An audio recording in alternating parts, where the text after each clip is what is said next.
then. Yeah, everyone loves me. Yeah.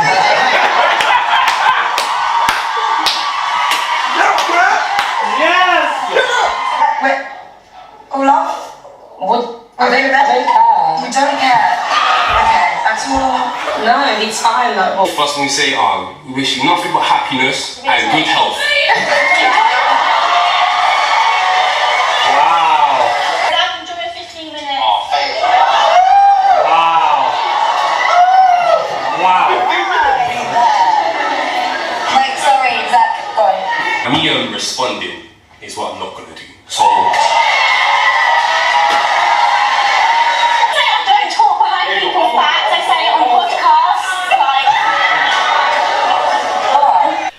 Guys, this was the worst Love Island reunion I've ever seen in my entire life. This was the worst Love Island reunion. Hey guys, it's Murad Murali. Hope you guys are all doing well today. Back again with another video. If you have not subscribed, click that button, guys. It is daily and consistent content, fresh content 24/7. Click that button and subscribe. It's one click. And let's get straight into this video. I am voted at the BCAA Awards for Role of the Model Year category. Please go and vote. Only a couple days left before the voting closes. Link is in the bio and pinned comment.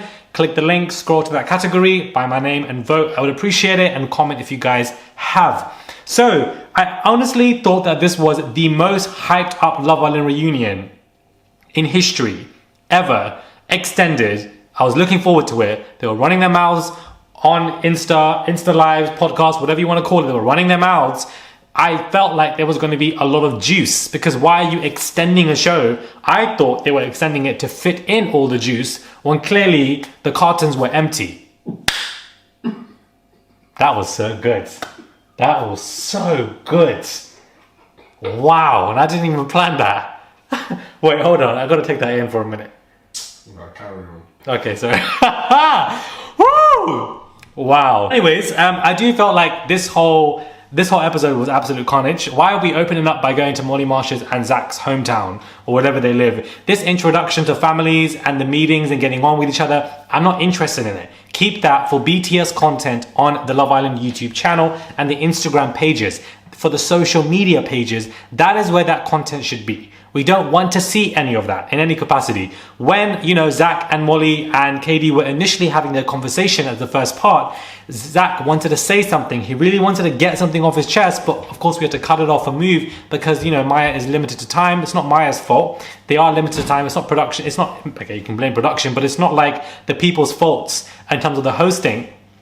I also feel like the way it's set up, this setup like we're all in Starbucks, it doesn't make any sense. We also do not need a live audience. Like, this is not, you know, Who Wants to Be a Millionaire. This is a reunion. I also feel like India and Sam don't need to be there. Because when you are there co-hosting with Maya, it gives After Sun vibes. It gives we're all on a couch together. When I feel like we should only have one host and just the 15 most important islanders who are there to discuss everything in regards to the drama, what's happened. That is what I think that we need. Otherwise, these best moments as well, of the best top 3-4 moments, what was the, like, we don't need that, bro.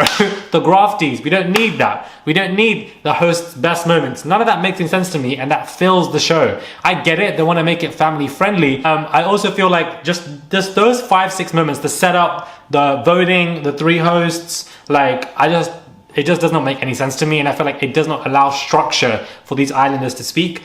Again, Abby came with some energy, and of course she was coming for Ella B, and they obviously piped back up. But to be honest with you guys, the Abby Ella B drama is something that I expected to see, and I was not, you know, surprised by it or etc. I'm glad she gave us some heat. She said, I don't want to be gaslit by a gas engineer, and evidently he was given rehearsed read, but at the same time, at least she tried to give us something, and I'm glad to see it. The most talked about contestant was Katie, and Katie running her mouth, Katie saying this, that. I'm not mad at it. She added the spice. I liked Katie for adding the spice. One thing about her is she's going to clap back, and she did exactly that when it came to her conversation with Zach. Those 5 minutes out of an hour and a half was the most entertaining TV that we have seen, and clearly she wanted to get her edgeway in. She was like 5 minutes of fame. Of course, then, you know, she tried to get it in, but she wasn't mic'd or whatever. And then when Maya mic'd her, she said 15 minutes of fame. And Molly, her face, if you look at her face, she is facing Zach. She's not even facing Katie. She does not want to engage with her and have any kind of negative conversation. Molly Marsh going into that reunion was like, I'm not going to get catty. That's not my brand. That's not my image. That's what she's thinking of, because she wants to be clean and smooth so the brands can pick her up as, you know, her time on Love Island ends. She doesn't want to engage in any catty conversation. And I find that to be very interesting. Of course, Zach stood up for her and the girls and that she's been talking a lot. I'm so glad that we had that Zach and Katie exchange. I was living for those 3-4 minutes of TV, and that could have been multiplied by all of these contestants. Where was Whitney versus Katie? You know, Whitney was like, I want to say some stuff, etc. Katie was running her mouth, calling her, you know, the Amber and Gregory. So where was all of that? I don't know. We didn't even see any of that. We didn't even see anybody else who wanted to jump at Katie. Katie would have clapped back at all of them as well. It would have made great television. Even if it's 2-3 minutes, it would have been nice to have seen, unfortunately. But Katie gives us something. She's like, I knew today that if anybody was going to be messy and add some small on us, it was going to be Katie. She delivered. One thing about Katie, whether you like her or dislike her on the show, she has delivered as an Islander returning to the show. She tried to add drama on the season. They weren't biting. I recall Ella saying that. And then, of course, she added a lot of drama when it came to these podcasts, when it came to the Instagram lives, when it comes to the reunion. She's talked about a lot. She knows why she's doing this. That's just how she's always been. But at the same time, it gives us entertainment, and that's what we need. Otherwise, we end up complaining like I'm doing right now. This season of Love Island has been fantastic, but I feel like I'm tired of Love Island continuously not delivering the expectations that we need.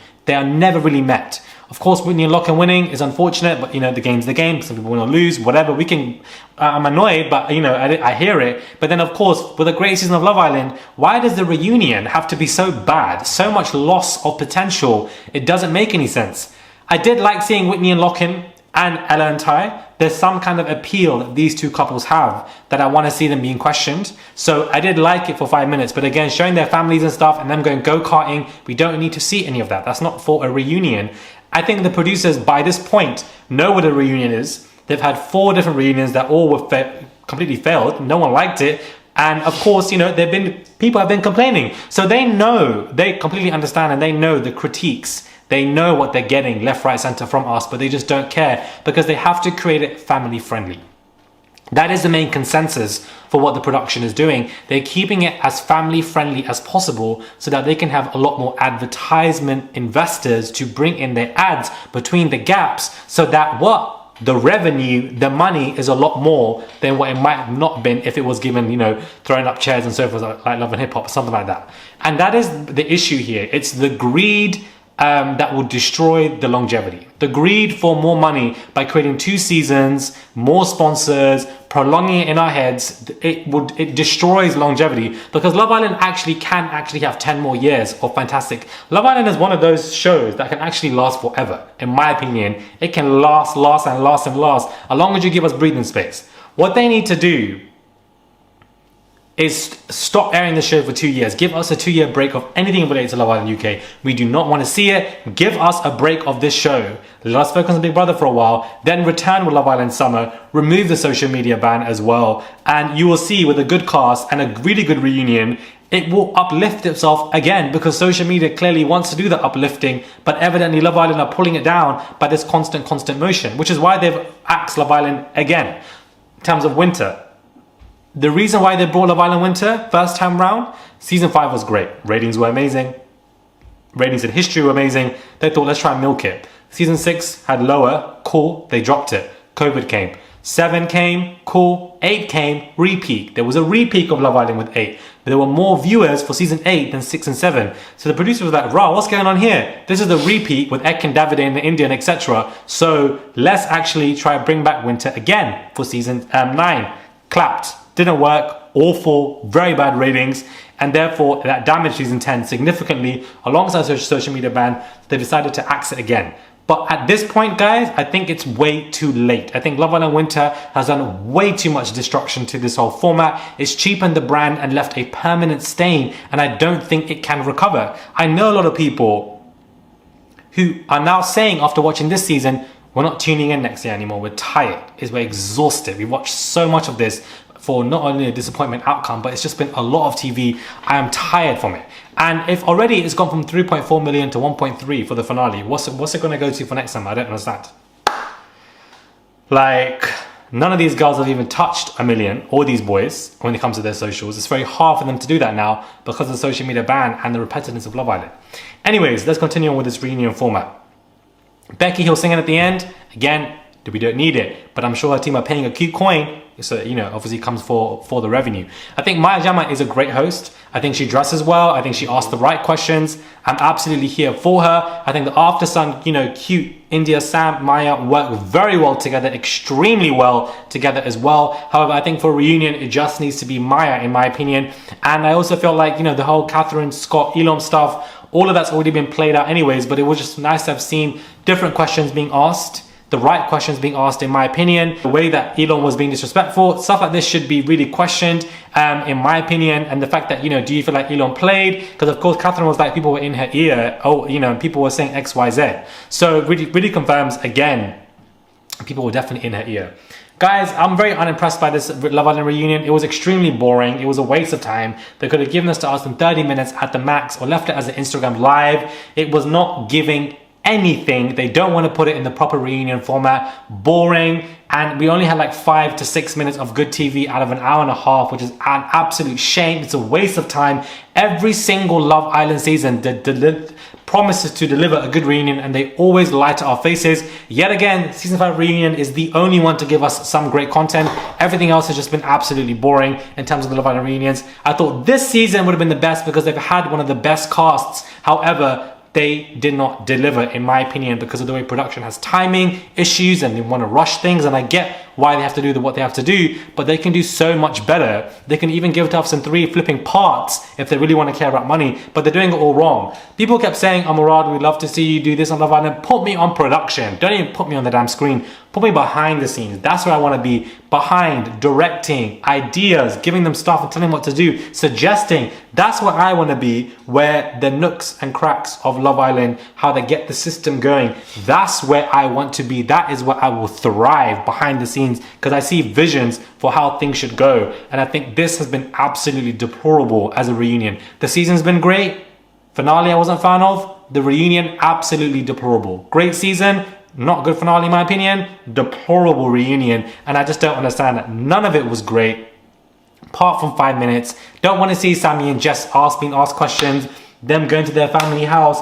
I don't want to see any of that. And then we're gonna give, I don't understand. We give the Islanders, when you're asking questions as they sit on tables, 3 to 4 minutes, but then we give 15 minutes to them going to see the finale parents and the finalist parents. We give more time to that. It doesn't make any sense.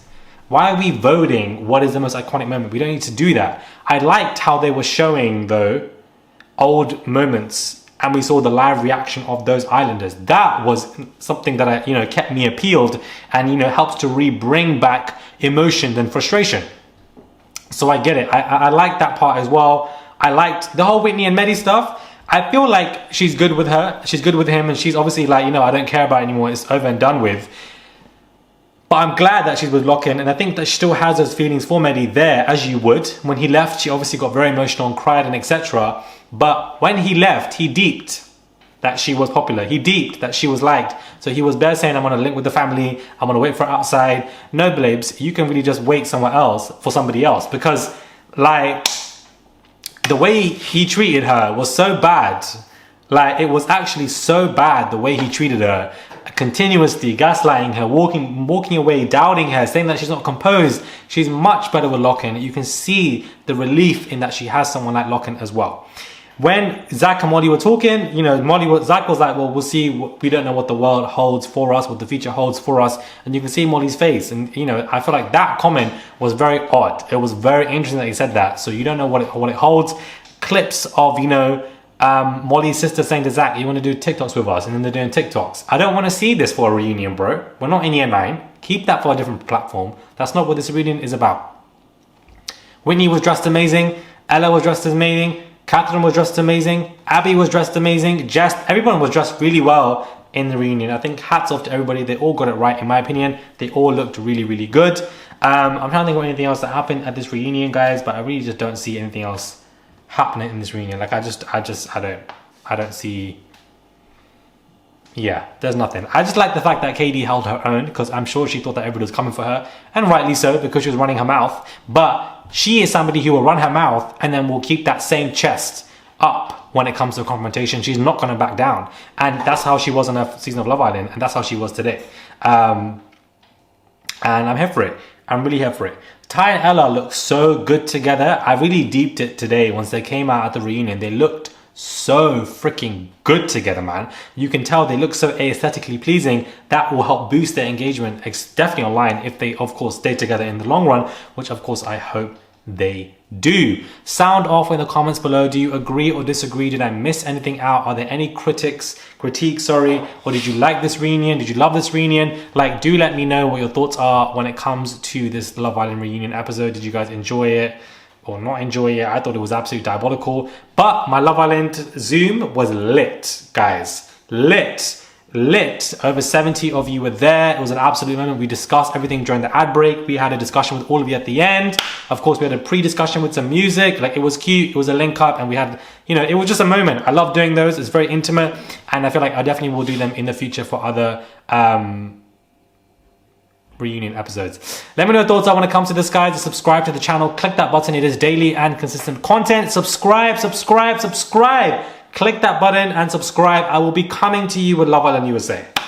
I'm diving into it, and the review will come out tonight, 3, 4 in the morning, something like that, but it's coming out tonight, so stay tuned for that, because now it's here and I've got a Love Island USA announcement to make for you guys. Subscribe to the channel, click that button, vote for me at the BCA Awards. I would really, really appreciate it, and I'll catch you guys soon for another review.